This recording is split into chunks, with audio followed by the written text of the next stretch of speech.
हाय friends, doctor series career welcome से everyone. आज हम लोग बात करने जा रहे हैं बीपीएससी के माध्यम से जो लेक्चर की बहाली होने जा रही है बिहार में पॉलिटेक्निक कॉलेज में, उसके बारे में हम बात करेंगे। ये जो एडवर्टीजमेंट नंबर है 14/2020 की है, लेक्चर की बहाली है। इसमें जो टोटल नंबर ऑफ सीट्स हैं 119 हैं। मतलब जितने आपके बिहार में गवर्नमेंट पॉलिटेक्निक कॉलेज हैं, ये आपके जो गवर्नमेंट पॉलिटेक्निक कॉलेज हैं, उनमें टोटल नंबर ऑफ सीट्स हैं लेक्चरर की वो है 119। उसमें आपको यदि आप जनरल कैटेगरी से बिलोंग करते हैं तो आपके लिए सीट है 51। इकोनॉमिकली जो वीकर सेक्शन है हमारा, जो आर्थिक रूप से कमजोर क्लास है, उनके लिए 12 हैं। जो एससी हैं उनके लिए 18 है। एसटी हैं उनके लिए 0 है। जो अत्यंत पिछड़ा वर्ग आते हैं ईबीसी में, उनके लिए 21 है। बीसी के लिए बैकवर्ड क्लास के लिए 14 है और फीमेल बैकवर्ड क्लास के लिए 03 है। टोटल सम करने पर 119 सीट हैं लेक्चर की बहाली होनी है। इसमें आपका 35% रिजर्वेशन है बिहार में वोमेन के लिए। उसके तहत 40 जो नंबर ऑफ सीट्स हैं वो वोमेन के लिए रिजर्व हो जाते हैं। 2 सीट हैं फ्रीडम फाइटर के लिए है और 4 सीट हैं वह पीएच कैटेगरी के लिए है। इसकी में जो आपका एज होना चाहिए, यदि आप 1/8/2020 का आपका एज 21 साल हो गया है तो आप एलिजिबल हैं एज वाइज। मैक्सिमम एज की लिमिट नहीं है। आपकी मैक्सिमम एज चाहे 50 वर्ष हो, 60 वर्ष हो, आप एलिजिबल हैं। और मोस्ट इम्पॉर्टेंट बात, जो रिटायरमेंट एज है इसका 65 ईयर्स है। मतलब at an age of 65 years, जब आपका 65 ईयर्स कंप्लीट हो जाएगी तब आपका रिटायरमेंट होगी। अब हम बात करने जा रहे हैं एप्लीकेशन फ़ी का। जो जनरल हैं, जो जनरल कैटेगरी से बिलोंग करते हैं उनके लिए 750। जो एससी एसटी हैं उनके लिए 200। जो फीमेल हैं उनके लिए 200। जो पीएच हैं उनके लिए 200। और जो अदर्स हैं, अदर्स का मतलब आउटसाइड बिहार के जो जिनका रेजिडेंट है उनके लिए 750। जो बिहार से बाहर रहते हैं, बिहार के रहने वाले नहीं हैं, उनके लिए 750। और दूसरी बात, जो आप एससी एसटी हैं, जो फीमेल हैं, इनके जो रिजर्वेशंस की जो बात हो रही वो सिर्फ और सिर्फ बिहार डोमिसाइल के यदि आप हैं तभी आप आरक्षण ले सकते हैं, नहीं तो आपको आरक्षण नहीं मिलेगा। आपको अदर्स में फॉर्म ड्रॉप करना पड़ेगा। अब हम बात करें क्वालिफिकेशंस की। क्या इसकी क्वालिफिकेशंस हैं?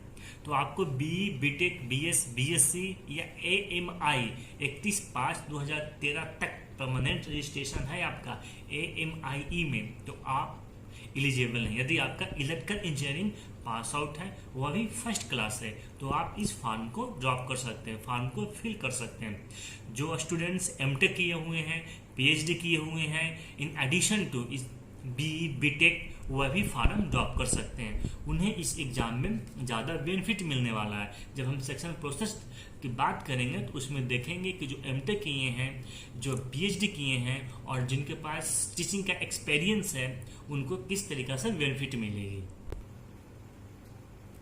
सिलेक्शन प्रोसेस में देखिएगा तो आपका रिटन एग्जाम होगी और आपकी इंटरव्यू होगी। रिटन एग्जाम जो होगी वह आपका 40 मार्क्स की होगी, 2 घंटा को होगी। नंबर ऑफ क्वेश्चंस जो होंगे 80 होंगे।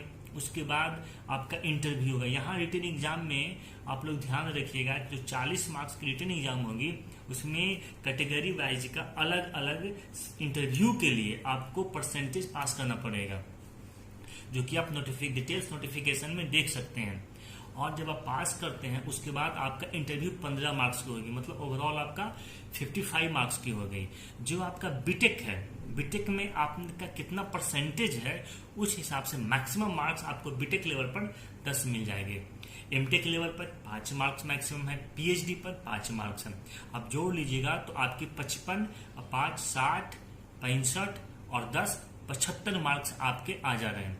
25 मार्क्स आपका एक्सपीरियंस से है। एक्सपीरियंस का मतलब है कि यदि आप साइंस एंड टेक्नोलॉजी डिपार्टमेंट में पॉलिटेक्निक कॉलेज में पढ़ा रहे हैं, वह भी प्रमुख सचिव या अपर समिति के जारी नोटिफिकेशन से, तब आपको एक्सपीरियंस का फायदा मिलेगा। वैसा अन्यथा आपका फायदा नहीं मिलेगा। मतलब ओवरऑल आपका 100 मार्क्स में देखिए कि कितना इंपॉर्टेंट हो गया एक्सपीरियंस। लेकिन ये कब है आपका जो एकेडमिक है, कब ये आपका है? जब आप रिटन एग्जाम क्वालिफाई करते हैं तब ये मार्क्स आपका ऐड होगा। यदि आप रिटन एग्जाम क्वालिफाई नहीं करते हैं तो आपका जो एमटेक की मार्क्स है, पीएचडी की मार्क्स है, जो आपके एक्सपीरियंस होंगे, ये आपका कोई काम नहीं करेगा। इसलिए इसका रिटन एग्जाम क्वालिफाई करना बहुत इंपॉर्टेंट है उनके लिए जो चाहते हैं कि मैं एमटेक किया हूँ, पीएचडी किया हूँ, मेरे पास एक्सपीरियंस है, तो आसानी से उनका रिजल्ट हो जाए। अब हम लोग बात करने जा रहे हैं इसकी क्या सिलेबस है। जो रिटन एग्जाम होगा उसकी सिलेबस है गेट की सिलेबस, जो इलेक्ट्रिकल इंजीनियरिंग का सिलेबस है गेट के लिए, वहीं इसमें भी सिलेबस, लेकिन जो क्वेश्चंस का लेवल होगा दोनों में बहुत फर्क होगा। हम लोग जानते हैं गेट का क्वेश्चंस का लेवल बहुत हाई होता है, क्योंकि वहां पर हर एक स्टूडेंट्स को टाइम दिया जाता है क्वेश्चंस डील करने के, लेकिन यहाँ आपके पास 2 घंटा में 120 मिनट्स में आपके पास 80 क्वेश्चंस बनाने होंगे, तो उस लेवल का क्वेश्चंस नहीं रहेगा, लेकिन सिलेबस आपका गेट का ही रहेगा। फिर हम लोग बात करने जा रहे हैं इंपॉर्टेंट इसकी पे बैंडिंग।